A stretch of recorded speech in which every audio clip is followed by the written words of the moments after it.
I had another comment come in, and this fellow or woman, I don't even know, man or woman, uh, asked if it's possible, some of the things we teach, of course, with the Daniel 7, the bear, the lion, the leopard, and dreadful beast, lion with the eagle's wings, is it possible, we're kind of a little bit moving in our topic here, is it possible that the lion and the United States is not Great Britain and the United States, but Israel and the United States?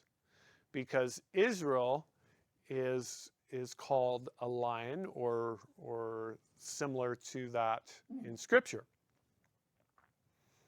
So one thing we need to remember about Scripture, word studies are really good, but just because Israel might be represented as a lion does not mean that every time we see lion, it's got to do with Israel, because Satan is a roaring lion.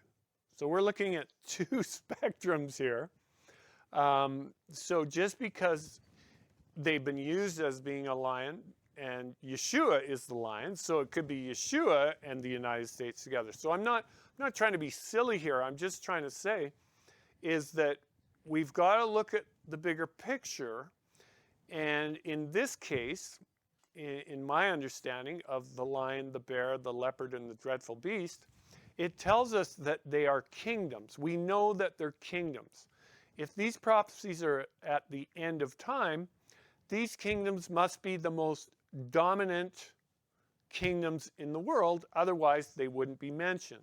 They're the ones that call the shots in the world.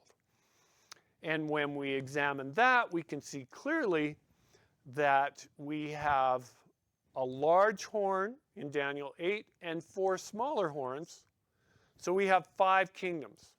So that's why we see the lion and the eagle as a joint kingdom made up of 2 different kingdoms, one being a lion, one being an eagle.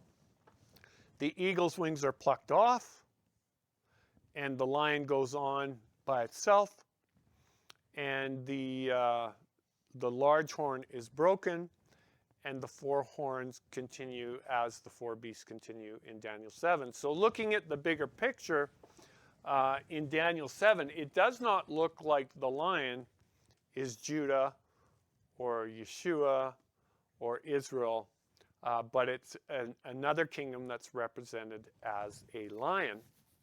And it just so happens that we have a lion kingdom, a kingdom that is represented as a lion in Great Britain, and we have an eagle represented as the United States. Now, it is true that in times past, other kingdoms have been represented as lions, like Babylon, and eagles. You know, that was the symbol on Hitler's. They had an eagle. They would march in, and there was an eagle. Rome had an eagle as a symbol as well. But if these prophecies are in the time of the end, we're not talking about Rome anymore or Hitler. We're talking about kingdoms in the time of the end that are represented, and we're talking major kingdoms that are represented by these beasts. So my understanding, especially when we get to Revelation 13, we see a conglomerate beast that's made up of a lion, a bear, a leopard, and it's got the 7 heads, so that would be the dreadful beast of Daniel 7. They are now all one, and they are moving forward as all one, as a new world system. And I have chosen that word carefully, because when you say other things, you can get docked points and lose your privilege on YouTube.